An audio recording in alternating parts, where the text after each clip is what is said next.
Merchant navy माहिती आहे ना? हाँ, एक ऑप्शन चालेल का? थोड़ी हिंदी, थोड़ी मराठी, थोड़ी चालेल ना? हाँ हाँ चालेल। कहीं लफड़ा होगा तो काला रिजर मत पकड़ना, कोने में ले लेना, कोई बात नहीं।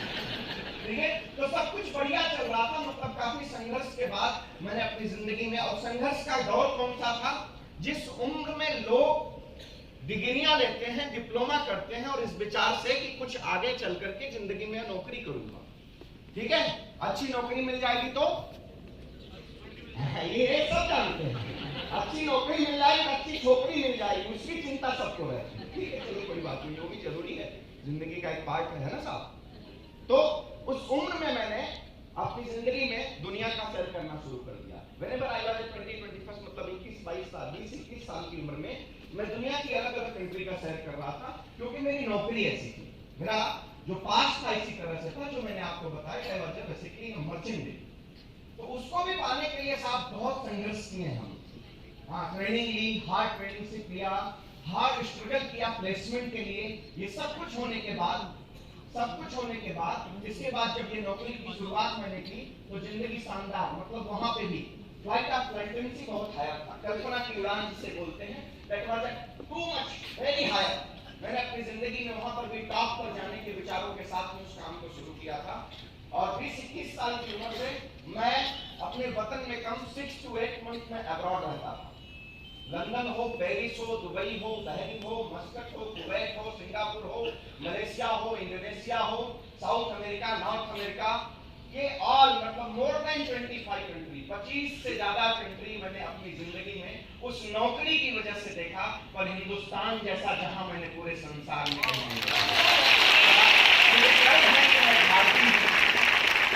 मैंने करीब से देखा है, और देखने के बाद मुझे गर्व है कि मैं एक भारतीय हूँ। राइट, तो ये मेरी जिंदगी की, ये मेरा पास्ट था। मेरी लाइफ में सब कुछ बढ़िया चल रहा था। कुछ तस्वीरें उसकी पड़ी है।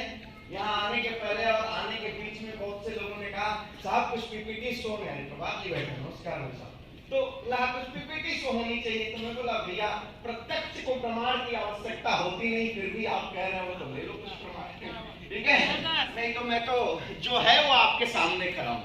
तो ये मेरा पास्ट है। बेसिकली मर्चेंट नेवी, और जिंदगी में एकदम बढ़िया चल रहा था, वहां पर सब कुछ फिट चल रहा था, ठीक ठाक चल रहा था। उसी समय मेरा एक दोस्त मेरे जिंदगी में लफड़े करने का कार्यक्रम कर दिया। लफड़ा माहिती है ना? आपका भी कोई दोस्त आज लेकर आया होगा तो मेरी स्टोरी से आपको बचने का मौका मिलेगा। मैं आपको ईमानदारी से बताता हूँ, क्या बोल के आया अभी तक लोगों ने क्या बोला मुझे मालूम नहीं, लेकिन मैं आपको जो स्टोरी बताऊंगा आज आप बच जाओगे उससे। जो दोस्त लफड़ा कर रहा होगा, रिश्तेदार कोई आज लफड़े करने लाया होगा ना, हाँ कि बैठ आज इधर से 2,10,000 आएगा, समझ जाना। मेरे भी साथ ऐसा ही हुआ कि यहाँ पर जिंदगी काफी स्ट्रगल के बाद सब कुछ ठीक ठाक चल रही थी, और उसी बीच में मेरा एक दोस्त, जब मैं मरीन के लिए भी अपने प्लेसमेंट के लिए स्ट्रगल कर रहा था कंपनी में, तो वो भी अपने फील्ड के लिए स्ट्रगल कर रहा था, हार्डवेयर इंजीनियर, तो वहां पर स्ट्रगल कर रहा था। तो हम दोनों बैठ करके, हमारा सबसे फेवरेट प्लेस नरीमन पॉइंट होता था, वहां बैठ करके हम लोग कल्पना किया करते थे कि मिलकर जिंदगी में कभी कुछ काम करेंगे। ऐसा कहते हैं ना कि आप जो भी बोलते हैं ना, उसकी तरंगे और उसका ऑरा आपके चारों तरफ इस वायुमंडल में बनता है। ऐसा मत सोचना आप जो कुछ बोल रहे हो तो वो जाता नहीं, कहीं नहीं, अच्छा या बुरा कुछ भी, वो आपके इस वायुमंडल में जाकर के आपके चारों तरफ उसी की एक आवृत्ति बनती है। अब हम जाने अनजाने में ये चर्चा कर रहे थे कि हम लोग जिंदगी में मिलकर, तू तेरे फील्ड से मैं मेरे फील्ड से खूब पैसा कमाएंगे, और कमाने के बाद हम दोनों मिलकर के कुछ बड़ा काम करेंगे। न उसको मालूम न मुझे मालूम क्या करेंगे, बस एक बात करते थे कि कुछ बड़ा करेंगे। और कहां बैठे रहते थे? नरीमन पॉइंट, समुद्र का किनारा। आखिरी वक्त पे क्या दिखता था? आसमान और समुद्र अपने आप में मिलता हुआ दिखता था, इसके अलावा कोई एंड नहीं दिखता था। पॉजिटिव पावर वाला जो प्लेस था वो हमें दिखता था, और वहां पर हम चर्चा करते थे। तब हमें पता नहीं था कि सबकॉन्शियस माइंड क्या होता है, उसकी ताकत क्या होती है, पावर क्या होता है, पॉजिटिव थिंकिंग की ताकत क्या होती है, बड़ा सोचने का ताकत क्या होता है। इसमें से कोई भी आइडिया नहीं था मेरे पास, कोई भी आइडिया नहीं था, सिर्फ हम चर्चा करते थे। और फिर क्या हुआ? काफी स्ट्रगल के बाद मैं मेरे फील्ड में सेटल्ड हो गया, मैंने अपनी जिंदगी की पहली उड़ान सिंगापुर, मेरी फर्स्ट कंट्री थी, वहां से मैंने शुरू किया और इसके बाद मैंने पीछे मुड़ करके नहीं देखा।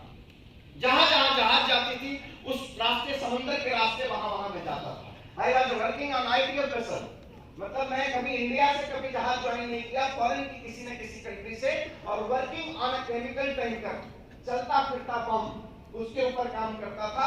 30-35 लोगों का परिवार, 6-8 महीने, और कॉन्टिनेंटल क्रूज जिसको कहते थे। मैंने रशियन के साथ काम किया, फिलिपीनीज के साथ काम किया, स्वीडिश के साथ काम किया, ब्रिटिश के साथ काम किया। मतलब जिंदगी में ऐसे ऐसे लोगों के साथ काम किया जो एक दूसरे की भाषा और कल्चर से जिसका कोई लेना देना नहीं था, बट मोटो क्लियर था। इसके लिए हम एक परिवार की तरह वहां पर 6-6, 8-8 महीने बिता देते थे। और यहाँ तो अपने परिवार में भाषा, देश, पंथ सब एक होने के बाद भी लोग भिड़ते रहते हैं, क्योंकि जिंदगी में गोल नहीं होता है लोगों के पास। ये सब चल रहा था, दुनिया चल रहा था, मैं मेरे फील्ड में सक्सेस होना शुरू हो गया। डॉलर में सैलरी मिलती थी साहब, डॉलर में सैलरी मिलती थी। कभी कभी कुछ लोगों को, हालांकि अब वो दौर इस इंडस्ट्री का नहीं रह गया, डायरेक्ट सेलिंग इंडस्ट्री का वो दौर नहीं रह गया कि मैं ये चर्चा करूं कि जिसके पास कोई काम नहीं होता वो इस बिजनेस को करता है, वो दौर नहीं रह गया और अब वो सोच नहीं रह गई। लेकिन अगर किसी के पास ऐसी सोच है तो उसके लिए मैं आपको समझाता हूं कि मेरे पास कोई काम नहीं था। सिर्फ जब इस नौकरी को छोड़कर एज ए कैरियर इस बिजनेस को शुरू किया तो डॉलर को इंडियन मनी में कन्वर्ट करने के बाद मोर देन 1 लाख का मेरा सैलरी हुआ करता था। और ये सालों पहले की बात बता रहा हूं जब उसका महत्व होता था 1 लाख का। समझ रहे हैं? तो इतना बेकार आदमी था मैं इस बिजनेस में आने के पहले।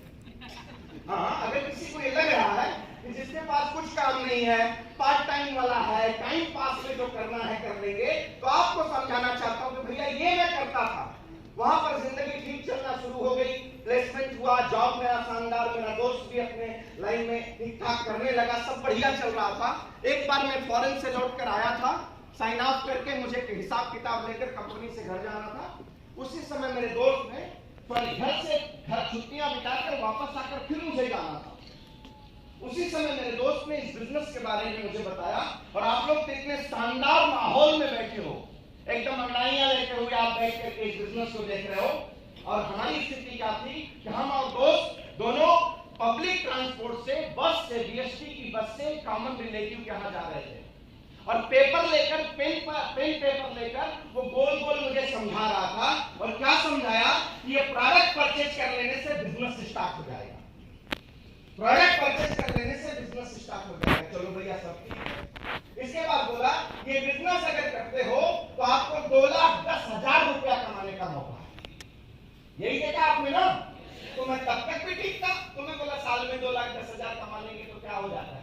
बोलते नहीं बाबा साल में 2,10,000 नहीं। तो हमने कहा तब क्या, महीने में? बोलता नहीं महीने में नहीं, हफ्ते का 2,10,000 रुपया आप कमा सकते हो। एक बात ईमानदारी से बताना, अपने दिल पर हाथ रख करके, आप लोग जो ये फर्स्ट टाइम में प्रेजेंटेशन सुन रहे हो और आप में से बहुत से लोग ऑलरेडी बिजनेस में एसोसिएटेड हो, भरोसा होता है क्या? दिल से बताना भैया, हो रहा है भरोसा? 10-20-25 हजार का प्रोडक्ट लेकर हफ्ते का 2,10,000? हमारे बाप दादा बेवकूफ थे क्या? प्रोडक्ट लिया 2,10,000 आने की बात कर, ऐसा हो सकता है? भरोसा हो रहा है? जो आई गए वो बोलेंगे ऐसे, जो आप नए आए उनके दिल की बात बता रहा हूं। मेरी भावना उस समय ऐसी ही थी। और जैसे ही उसने बोला हफ्ते का 2,10,000, मैं जोर से ठहाका लगाया उसी बस के अंदर, जोर से। तब तक पीछे से 2-4 बोलते हैं क्या जाना। उस समय मालूम आई कि नहीं क्या जाना मुझे क्या है। तो मैं थोड़ा सरल होकर बैठ गया। मैं बोला, उनको लगा कोई दौरा पड़ता है। फिर मैंने मेरे दोस्त को प्यार से बोला कान में, सवेरे से मैं ही मिला था टोपी और कोई नहीं मिला था। आपकी भी भावना यही होगी, मैं ही मिला हुआ 10-20 का प्रोडक्ट लेके 2,10,000 दिलाने आया है कि नहीं? तो मैं आप लोग काफी समझदार लोग हो, आपकी चर्चा नहीं कर रहा हूं, मैं मेरी बात कर रहा हूं। मेरे पास ऐसी भावना आई थी। बाद में जाते जाते तो मेरा दोस्त बोलता है सुन ना बाबा, तो मैं सुन लिया, मरता क्या नहीं करता भाई साहब, है कि नहीं? आप वाली स्थिति में मैं भी था, तो मैं सुन लिया। और आते आते चर्चा होते होते एक बात दिमाग में सिर्फ आ गई कि जिंदगी में प्रोडक्ट को बहुत परचेज करते हैं, लेकिन उस प्रोडक्ट से कोई अपॉर्चुनिटी मिली नहीं है। एक पहला बात मेरे दिमाग में आया। दूसरी बात आया कि मैं जो पैसा ले रहा था उसके एवज में उस पैसे से ज्यादा वैल्यू का क्वालिटी प्रोडक्ट मेरे पास आ गया। तो मैंने क्या देखा, मेरा कोई नुकसान और फायदा का मामला यहाँ पर नील हो जाता है, क्योंकि मैंने एक हाथ से लिया और दूसरे हाथ से ले लिया। और क्या ले लिया? Good morning to good night, whatever requirement for us and our family, that products. वो दैट प्रोडक्ट्स हमारे घर का टॉयलेट क्लीन करने का टॉयलेट क्लीनर भी जमाने से लेकर आ रहे हैं, लेकिन उस टॉयलेट क्लीनर कंपनी ने नहीं कहा कि तुम्हारे घर में तो 500 रुपया इंसेंटिव जाने का मेरे पास प्लान है, ये नहीं बताया। और यहाँ पे कहा उस टॉयलेट क्लीनर से लेकर पेस्ट से लेकर हमारे हेल्थ को, हमारी बॉडी के क्लीनर के लिए भी जो प्रोडक्ट्स है बाहर और अंदर, ये सब लेने की वजह से एक बिजनेस अपॉर्चुनिटी मिलेगी, ऐसा कोई लेकर बता रहा है। तो चलो एक बार मान लेते हैं यार, मान लेते हैं, कोई बुराई है क्या? तो तुमने देखा मेरा कोई लॉस प्रॉफिट नहीं, नील हो गया। पहला बात, क्या आएगा वो जाने दो, क्या आएगा वो जाने दो। लेकिन अगर 20,000, 21,000, 25,000, 10,000, 15,000 लगाकर हम पैसा देकर प्रोडक्ट पा रहे हैं तो मेरा हिसाब किताब बराबर। और तीसरी बात मैंने सोची कि जिंदगी में पता नहीं कितने गैरों से जाकर व्यवहार किया है, पता नहीं कौन कौन टीवी पर आकर के वो कबिलवा कबिलवा, ठंडा फूल, फलाना ढिमका, क्या क्या कहते जाते हैं, पता नहीं वो अपने घर में लगाते हैं कि नहीं लगाते हैं। लेकिन एक आदमी मुझे वो बेच रहा है जो खुद अपने परिवार के लिए यूज करता है दिल से, तो क्यों नहीं एक बार ट्राई कर लेना चाहिए? क्यों नहीं एक बार ट्राई कर लेना चाहिए? ऐसा सोच करके मैंने तीसरी, और इसके बाद मैं बोला यार ये देने से मेरी आत्महत्या करने की पोजीशन नहीं आने वाली। आपने से किसी के आएगी क्या तस्वीर? हाँ, पता नहीं कितने लुटा के आए। अभी कोई बोलते 2-4 लाख रुपया दे दो, बस 6 महीने के अंदर 20 लाख करके दे दूंगा। तुम्हारा नहीं, तुम्हारे पूरे खानदान का डलवा दोगे, भले बात में 2 महीने बाद। वहां दिमाग नहीं लगाओगे, वहां नहीं लगाओगे, यहाँ बराबर लगाओगे, क्योंकि यहाँ तुरंत मिल रहा है ना, इसके लिए बराबर लगाओगे। ये ह्यूमन साइकोलॉजी है। तो मैंने कहा तीसरी बात लेकर देने से मेरे दोस्त को भी खुशी रह जाएगी, वो नाराज नहीं होगा। इसके बाद मेरे दोस्त ने मुझे समझाया कि भैया एक आईडी से तू 2,10,000 कमाना चाहता है तो कोई बात नहीं, अगर एक ब्यूटीफुल हमारा प्लान है, अगर तू ट्राइपॉड के साथ बिजनेस को स्टार्ट करता है, आने वाले फ्यूचर में अगर तू सीरियसली इस बिजनेस को करेगा तो तू अपनी पीढ़ियों के लिए भी बहुत कुछ बना सकता है, इसलिए तू ट्राइपॉड से स्टार्ट कर। मैं बोला देख, मेरा विजन, मेरी दृष्टि और मेरा अचीवमेंट इस बिजनेस में कुछ है नहीं, इसलिए मुझे क्या पता क्या होगा। हाँ, लेकिन तेरी बात समझ में आ रही है, इसके लिए जो बेस्ट प्लानिंग है वो मेरे लिए कर दे, बाकी का देखा। ऐसा सोच करके मैंने बिजनेस को स्टार्ट कर दिया। और बिजनेस को एसोसिएट करने के बाद भरोसा नहीं था साहब, ईमानदारी से बताता हूँ, भरोसा नहीं था। बस बिजनेस का स्टार्टअप कर दिया और इसके बाद मैं इमीडिएट फॉरेन चला गया। 1.5 साल इस बिजनेस की तरफ मुड़ करके देखा भी नहीं था। उस दौर में कॉल करता था, पैसे ज्यादा लगते थे प्रभात भाई, तो जो 4 लोगों को सिलेक्टेड जब किसी कंट्री पर आप 100 उतरता था, घूमने के लिए जाता था, तो उधर से कॉल करता था, तो मेरे उस दोस्त को भी कॉल करता था। और जैसे ही मैं कॉल करता था वो बताता था फलाने से मिले थे ना, अभी उन्होंने इस टोटा लौरा ले लिया, फलाने से मिले थे ना, उन्होंने ऑडी ले लिया। तो मैं थोड़ी देर सुनता था, फिर गालियां देता था कि मैं डॉलर खर्च करके तेरा और तेरे परिवार का हाल चाल ले रहा हूँ और तेरे को उस बिजनेस के लिए रखी है। हाँ, मैं यही करता था, ठीक है, यही करता था। लेकिन मेरा दोस्त, उसको पक्का इस बिजनेस की ताकत समझ में आ गई थी, क्योंकि उसको यह पता था, माय लाइफ मैनेजमेंट ने सिखाया था कि हम किसी को बेचने और जोड़ने में विश्वास नहीं रखते हैं, हम लोग बेचते हैं, हम लोग सेलर हैं, हम लोग सेलर हैं, लेकिन हम प्रोडक्ट सेलर नहीं है, हम ड्रीम सेलर हैं। सपने बेचते हैं, सपने दिखाते हैं, सपने बेचते हैं, सपनों को खरीदते हैं। मेरे दोस्त को पता था, इसलिए उसने मुझे सिर्फ बेचा नहीं, सिर्फ जोड़ा नहीं, मेरा तब तक फॉलो अप लेता रहा जब तक मेरे अंदर ये बिजनेस नहीं उतर गया। और सिलसिला ये हुआ, चलता रहा। और इसके बाद मैं फिर से साइन ऑफ करके यहाँ पर आया। किसी कारण से 3 महीने मुझे मुंबई में रुकना पड़ा, और उस दौर में मैं इस बिजनेस के कुछ माहौल में गया, आपके से ऐसे ही कुछ प्रोग्राम्स में गया, और उसमें से एक प्रोग्राम ने मेरी जिंदगी का टर्निंग पॉइंट है। और ये मुलुंडी कालिदास आज मैं जो भी हूँ उसका साक्षी है, उसका इतिहास है। और आखिरी लाइन में भाई साहब, आप जहां पर बैठे हो लास्ट में वो कोट पहन करके किनारे वाले, वही वो चेयर है। मॉडिफिकेशन के बाद एक दो लाइन आगे पीछे हुई होगी तो हुई होगी, वही वो चेयर है मेरी जिंदगी का इतिहास जब बना था। इसलिए कहानी का होता है दिल में अजीब सा मोटिवेशन पैदा होता है।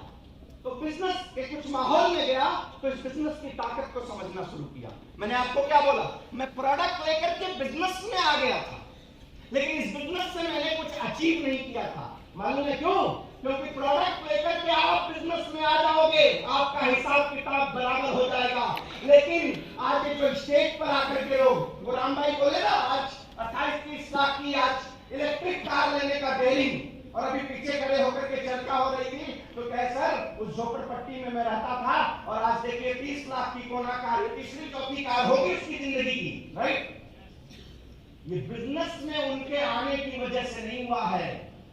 ये जितने हमारे ये लीडर्स इस स्टेज पर आकर के गए हैं, इनके बिजनेस में आने की वजह से नहीं हुआ है। बिजनेस में आ जाने से कुछ नहीं होगा, लेकिन जिस दिन ये बिजनेस आपके अंदर आ गया उस दिन आप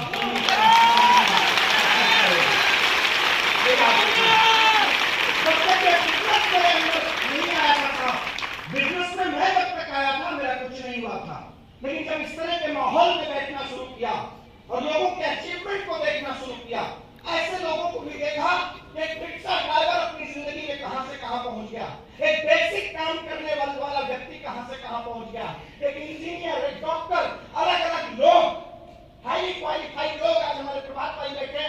ऐसे लोग जब इस स्टेज पर मैंने उनको सुना तो मेरे दिमाग में सिर्फ एक बात चली कि different type of quality, different type of energy, different type of talent, but इस स्टेज पर आने के बाद सबके अंदर एक सिमिलरिटी आ जा रही है और हर व्यक्ति कामयाबी की तरफ आगे बढ़ रहा है। What is the reason? कारण क्या हो सकता है? फिर मेरा दिमाग वहां पर कौटना शुरू किया और मैं अपने दोस्त के साथ बैठा और सीरियसली इस बिजनेस को समझने का प्रयास किया। और समझते समझते उसी बीच में इसी कालिदास नाट्यगृह में एक प्रोग्राम था और जहां पर हमारे मेंटोर आए हुए थे, हमारे भगवान आए हुए थे। नेटवर्क इंडस्ट्री का, इस उद्योग जगत का सम्राट कहना हमको कोई गुरेज नहीं होगा, क्योंकि इंडियन नेटवर्क इस इंडस्ट्री को सही तरीके से नेटवर्क बिजनेस कैसे किया जा सकता है, पैसे के एवज में उससे भी ज्यादा पावरफुल क्वालिटी का प्रोडक्ट अपने लोगों को कैसे दिया जा सकता है, हिंदुस्तान की एक कंपनी, हिंदुस्तान का एक ब्रांड और पूरी दुनिया में डंका कैसे बजा सकती है, अगर किसी ने सिखाया है तो मिस्टर कबीर ने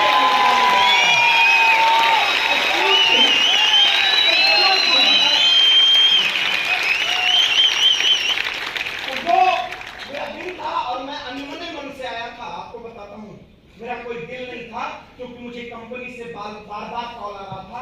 जापान टू ऑस्ट्रेलिया का ट्रिप नई जहाज कंपनी ने लॉन्च किया है टैंकर, और मुझे स्टैंड बाई ऑफिसर में रखा था और मुझे वो ज्वाइन करना था। मुझे बार बार कॉल आ रहा था। मेरे को क्या समझ में आया, प्रोडक्ट खरीद लो, 2-4 लोगों को लगा दो, जिंदगी जिंदा लो, उधर से डॉलर कमाऊंगा, इधर से लोग काम करेंगे, माल आता रहेगा। मेरे दोस्त को बोला चल टाटा बाय बाय, अब मैं जाने वाला हूं, ऐसा सोचकर। उसी बीच में एक प्रोग्राम आया, मेरे दोस्त ने कहा अब तो तू जा ही रहा है, एक काम कर इस प्रोग्राम में बैठ जा। मैं बोला मेरा इंटरेस्ट नहीं है। बोले बैठ तो जाया, तो मैं चले आप क्यों नाराज करना। और मैं आकर के वही ऐसा पूरे प्रोग्राम चल रहे थे, मेरा कोई इंटरेस्ट नहीं आ रहा था, मैं बार बार बोल रहा था चलो यार। तो बोला ये आदमी जो है ना, तब मेरे पास इतना सीरियसनेस नहीं था, तब मैं भगवान नहीं करता था, आपसे बोल तो बैठूंगे, बोले किसी को भी भगवान बोल देते हैं। अरे कहाँ भगवान 4 हाथ पैर लेकर के आता है, किसी ने किसी को माध्यम बना करके ही तो इसको भेजता है।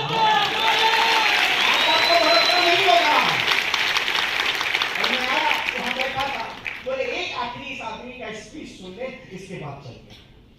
मैं उस चेयर पर ऐसे बैठा था साहब, आप में से बहुत से लोग फैलते हो ना, ऐसा मैं भी बैठा, ऐसा मस्त अपने एटीट्यूड में बैठा। एक बात बताओ भैया, 20-21 साल की उम्र में दुनिया की सैर करने वाला एक लड़का और डॉलर कमाने वाला, इंडियन मनी में कन्वर्ट करने के बाद more than lakh rupees, ego आना स्वाभाविक है कि नहीं? तो थोड़ी अकड़ तो थी मेरे पास। मैं ऐसे करके मस्त बैठा और इधर से जब उस व्यक्तित्व ने अपने स्पीच को शुरू किया, अपनी बातों को शुरू किया, तो मैं ऐसे से धीरे धीरे धीरे धीरे धीरे धीरे धीरे धीरे धीरे धीरे कब ऐसे हो गया मुझे पता नहीं। मेरा दोस्त बीच में बोलता था चले, मैं बोला चुप बैठ, बोलता था चले, मैं बोलता था चुप बैठ। और जैसे उस व्यक्तित्व का स्पीच खत्म हुआ, मैं मेरे दोस्त का हाथ पकड़ करके वहां से उठा और खींच कर लाया। मैं बोला चल, बोलते किधर? मैं बोला उस आदमी को मिलना है, आदमी को मिलना है मुझे। अब क्या हुआ, मेरे दोस्त की हालत टाइट, बोला ये फौजी आदमी पता नहीं सटका हुआ आदमी का बोल दे। और मैं खींच के ले गया किसी आगे जाकर जो कॉरिडोर है, कॉरिडोर की भीड़ में जाकर के मैं रोका। मैं बोला सर एक मिनट। बोलते हाँ बोलो। मैं बोला सर, एकदम फिल्मी डायलॉग। मैं बोला सर मुझे याद रखना, अगर आपकी कंपनी में कोई एक व्यक्ति डायमंड बनता है, आपकी कंपनी में कोई एक व्यक्ति करोड़पति बनता है, तो मेरी माँ ने भी मुझे दूध पिलाया है, अगले 4 साल के अंदर करोड़पति बनकर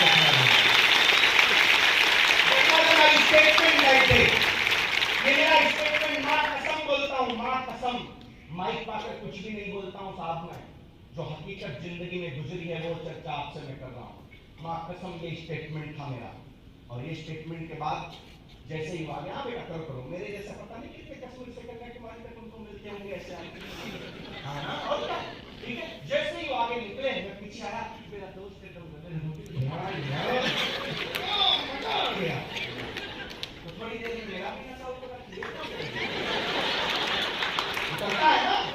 प्रोग्राम में बैठोगे, मेरी सुनोगे, थोड़ा मोटिवेट हो जाओगे, 2-4 लोग जाके समझा देंगे, कुछ नहीं होता। और कौन से लोग समझाएंगे? जिन्होंने जिंदगी में कोई घंटे नहीं गाड़े, हम उनकी सबसे ज्यादा सुनते हैं, और जिन्होंने गाड़े हमको देखने भी नहीं पाते हैं। हो जाएगा भाई, होता है ना भाई। मेरा भी ये क्या बोल गया यार। अगले ही क्षण फिर एक बात मेरे दिमाग में आई कि बोल गया तो बोल गया। वो फिल्म का डायलॉग बाद में आया है,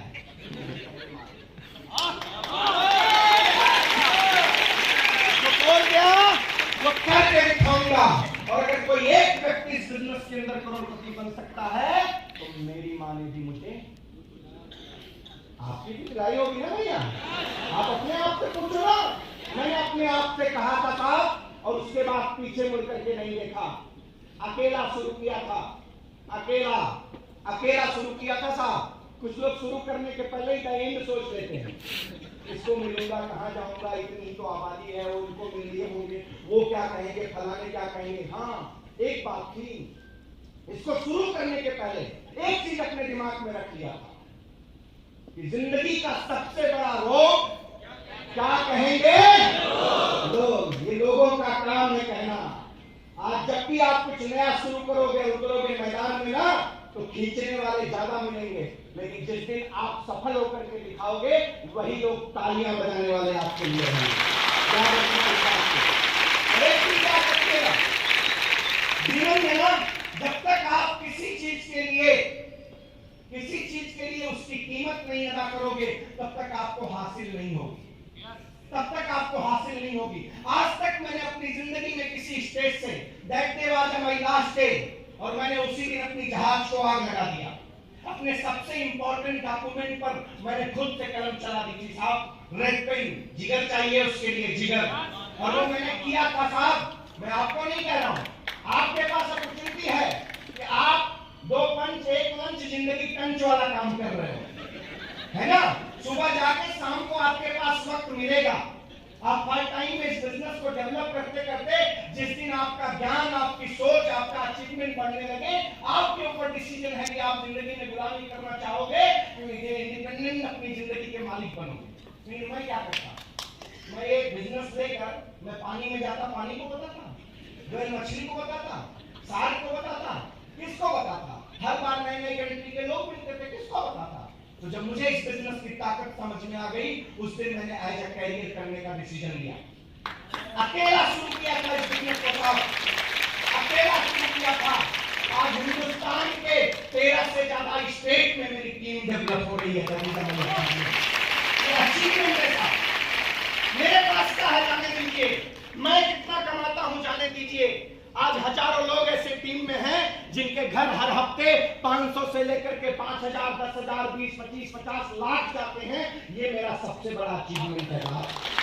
आज मैं किन गाड़ियों से चलता हूं छोड़ दीजिए साहब, जिस ब्रांड की बात करेंगे वो सबसे चले हुए हैं, हमारी छोड़ दीजिए। लेकिन आज ऐसे ऐसे लोगों के पास हमारी टीम में कार है कि जिसके खानदान में किसी ने कभी साइकिल लेने का ख्वाब नहीं देखा होगा, ऐसे लोग अपनी कारों से चलते हैं। ये मेरा सबसे बड़ा अचीवमेंट है। मेरा अचीवमेंट आप अगर जानना चाहते हो, मेरा अचीवमेंट क्या है? मेरा सबसे बड़ा अचीवमेंट है जहां जहां पर भी ये महिला परिवार, ये मेरी टीम है, रात को 2 बजे मुझे लेकर के चलना, रात को 2 बजे मुझे लेकर के चलना, उस एरिया में मेरे लिए मोहब्बत से कोई ना कोई दरवाजा खुला होगा। ये मेरा सबसे बड़ा अचीवमेंट है। आपने 10,000 और प्लान देखे हो। मैं तो कहता हूं ये बिजनेस, ये पैसा, हमारे बिजनेस के अंदर जो ये पैसा है, ये बाय द प्रोडक्ट है, ये बाय द प्रोडक्ट है। कुछ लोग ये देख करके, साहब अगर आप 10, 20, 50 हजार का चश्मा लगा करके अपनी जिंदगी में जी रहे हो, तो इसका मतलब ये नहीं है कि 2,10,000 हफ्ते में आता नहीं है। रोज का भी कमाने वाले 2,10,000 हैं। आपके चश्मे को बदलने की जरूरत है, इसके ऊपर डाउट करने की जरूरत नहीं है। क्योंकि एक बात मैंने आज तक किसी स्टेज से किसी को नहीं कहा कि साहब बिजनेस कैसा लगा। अरे जिस बिजनेस की बदौलत एक इंसान फर्श से अर्श पर चला गया, उसको किसी और से प्रमाण चाहिए कि ये बिजनेस कैसा लगा? कि बिजनेस का प्रमाण मुझे आपसे नहीं चाहिए। मेरा एक ही स्टेटमेंट किसी भी व्यक्ति के लिए होता है, ये बिजनेस आप क्यों करना चाहोगे? Why? आप क्यों करना चाहोगे business? What is your purpose? Because I have a my clear purpose. मैं हमेशा हर स्टेज के लोगों को बताता हूँ, What is my purpose for this business? जिस माँ ने मुझे 9 महीने इस कोख में पालकर इस दुनिया में जन्म दिया है, जिस पिता ने उंगली पकड़कर चलना सिखाया है, उसकी निगाहों में देखकर उसका अरमान पूरा करना मेरी जिंदगी का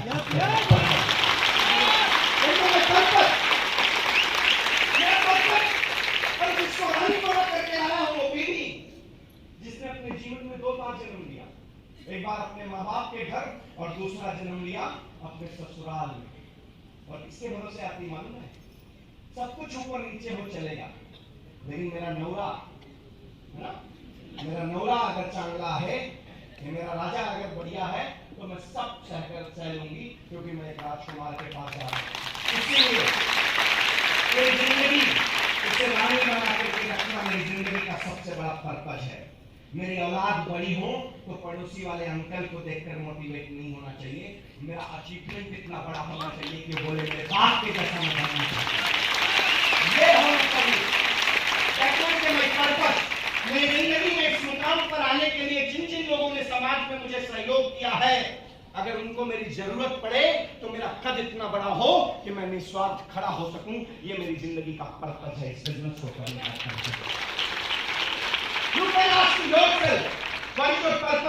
आप में से जो लोग इस बिजनेस प्लान को बैठ करके सिर्फ इस निगाहों से देखे हो कि पैसा दे दूंगा और प्रोडक्ट ले लूंगा, भूल जाइए साहब, भूल जाइए। आप सिर्फ 2,10,000 देख रहे हो, आपको डाइजेस्ट नहीं हो रहा है। मैंने ये जो चर्चा आपसे की है, that all is a by the product, ये बाय द प्रोडक्ट है। आज मियां बीवी और बच्चों वाला मेरा परिवार नहीं है। हर रात सोने के वक्त में ईश्वर से एक प्रार्थना करता हूं कि अंतिम पायदान तक अगर कोई परिवार मेरे साथ इस बिजनेस में जुड़ता है, ईश्वर जिस मुकाम पर मुझे लेकर के गए हो उससे भी आगे उसको लेकर के जाना, ये मेरा परिवार है। और इन भावों के साथ एक महिला का सच्चा डिस्ट्रीब्यूटर, एक महिला का सच्चा ईमानदार लीडर इन्हीं भावनाओं के साथ इस बिजनेस को करता है साहब।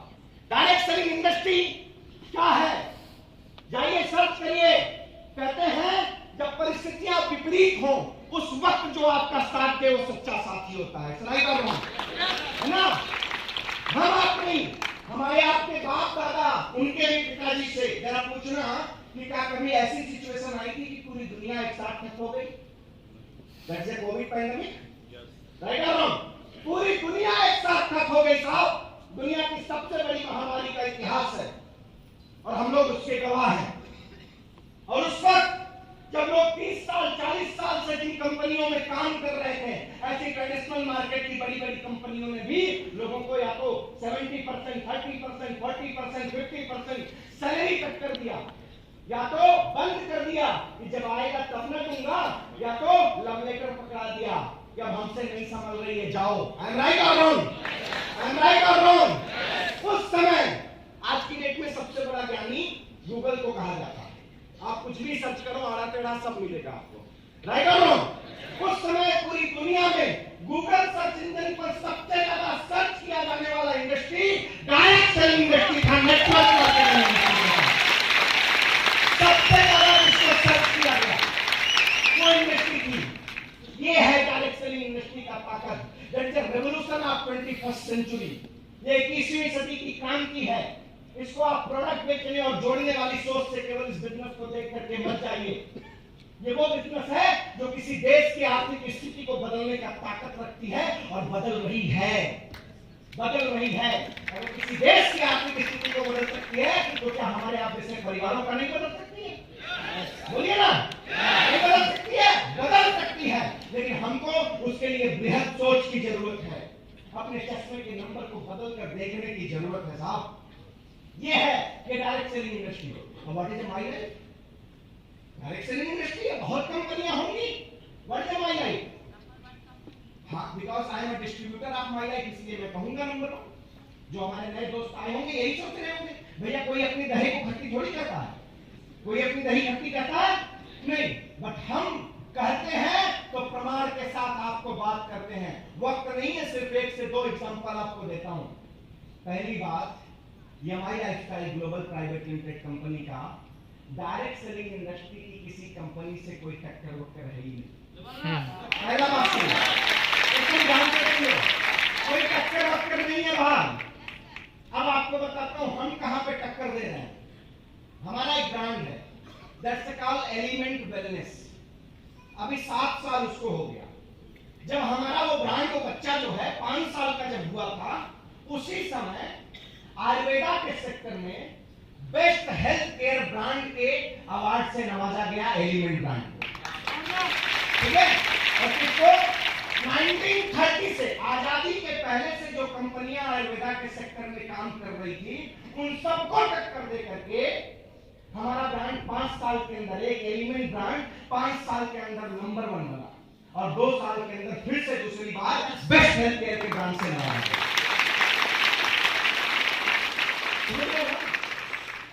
डायरेक्ट सेलिंग इंडस्ट्री के अंदर हिंदुस्तान में अगर किसी कंपनी ने सबसे पहले प्योर आयुर्वेदा के सेक्टर में प्रोडक्ट लेकर आया तो that is MI lifestyle global private limited. That is the reason behind it. हम फलाने ले लेंगे, दिखाते नहीं है। हिंदुस्तान की जमीन पर पैदा हुआ हिंदुस्तान के ऐसे ऐसे बेटे हैं जो आज अपनी करोड़ों की कार से इसी बिजनेस की बदौलत चलते हैं। That is the power of MI lifestyle global private limited. Porsche चाहिए है, नौकरी चाहिए है, क्या चाहिए भैया? आजकल तो चलता फिरता घर भी, हमारे मुबीन मोहम्मद साहब हैं, क्राउन डायमंड ऑफर कंपनी, वो चलता फिरता घर ही लेकर के चलते हैं, पूरी बस लेकर के चलते हैं। That is the power of MI lifestyle global private limited. आप इससे पावर की मत सोचो। You can ask yourself why will you start this business? Yes, आपका पर्पस क्या है, आप अपने आप से पूछिए साहब। अदरवाइज कुछ नहीं समझ में आए तो भैया प्रोडक्ट कहीं और से लेते हो, हमसे ले लेना। क्यों? आप सवेरे पेस्ट करके थूकोगे ना, उसका भी कुछ बूंद हमारे यहाँ रुपए के रूप में देंगे और आपका कुछ जाएगा ना। वैसे भी थूक रहे हो, जमाने से थूक के चले आ रहे हो, आपका तो पैसा देके लाने वाला ही काम था ना। हमारे प्लान की एक बहुत अच्छी खूबसूरती है, शायद अमर भाई ने बताया होगा, वो हमारे प्लान के पास वो खूबसूरती है। अगर कोई एक व्यक्ति इस बिजनेस को स्टार्ट करता है, कुछ नहीं करता है, प्रोडक्ट यूज करता है, सबसे पहले डिस्ट्रीब्यूटर होने के नाते एमआरपी से बीपी का प्रोडक्ट पाता है, और दूसरी बात, अगर सिर्फ अपने प्रोडक्ट को ही यूज करता है, उसकी भी मैचिंग का टर्नओवर उसके घर में जाता है। ये है हमारा लाइफस्टाइल, ये है पावर इस बिजनेस का था। तो I don't understand why we are number 1, that's the reason we are number 1। हमने हमेशा कहा प्रत्यक्ष को किसी प्रमाण की आवश्यकता नहीं होती है। यू कैन आस्क योरसेल्फ क्यों आप ये बिजनेस करोगे। आखिरी में मैं आपको एक फोटो दिखाता हूं, तस्वीर जरा महेश जी दिखाइए भाई, 1 मिनट है ना? कहां है? क्या आप देख रहे हैं? सोशल मीडिया है, देख लिया होगा पहले। ये बस है, दिख रहा है ना? बस जा कहां रही है?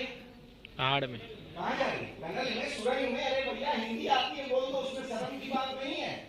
जो तुमको आती है बोलो ना, बोगदा मत है। मैंने कहा डॉक्टर ना हो, बोला मैं क्या तुम बताओ आहे ना ये क्या है, कैसे मैं जानूं? अच्छा कई बार है कनेला है और इसमें बस जा रही, क्या पोजीशन हो गई उस बस की? फंस गई है वो बस, वो नहीं जा पा रही है, वो बस फंस गई है, नहीं जा पा रही।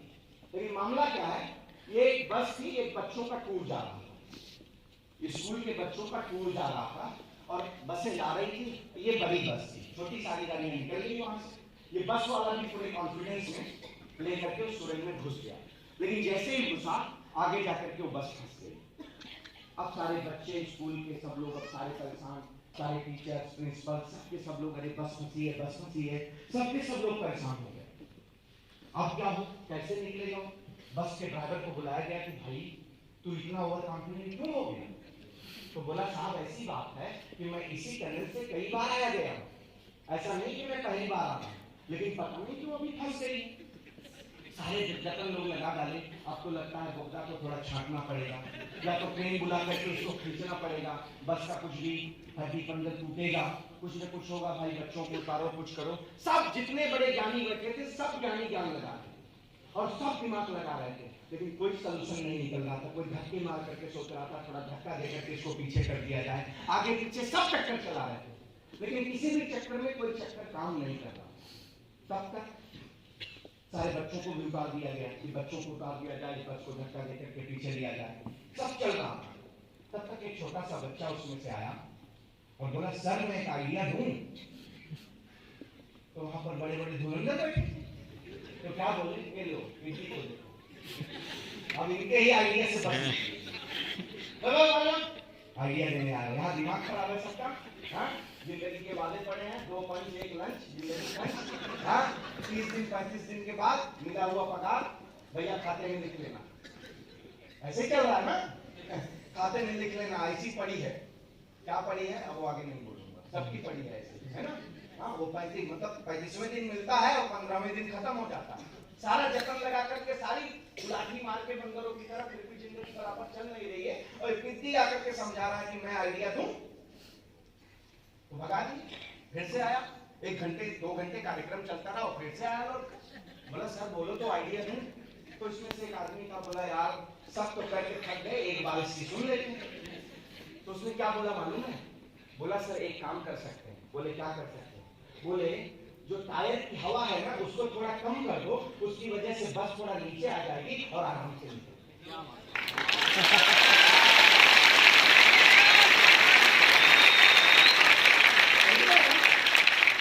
और वही किया उन लोगों ने, और स्मूथली वो बस बाहर निकली। आपको क्या लगता है मैं कहानी बता रहा हूँ? मैं कहना क्या चाहता हूँ, अपने अहंकार को थोड़ा कम कर दीजिए। सुनिए ना, कौन लेकर आया है वो आपसे आज बड़ा है कि छोटा है, आपसे ज्यादा पढ़ा लिखा है कि कम पढ़ा लिखा है, आज उसका अचीवमेंट कम है या ज्यादा है, वो सब मत देखिए, वो सब मत देखिए। आज उसकी तुलना मत करिएगा, आज जो दिखाने आया है उसकी तुलना करिएगा और अपने अहंकार को किनारे रख करके एक बार उससे हाथ मिला लीजिएगा और जिंदगी के 5 से 10 साल दीजिएगा। मां कसम बोलता हूं आपके खानदान में आपसे बड़ा अचीवमेंट वाला कोई नहीं रहेगा। यही फिटनेस की ताकत है। मेरी शुभकामनाएं आपके साथ में है।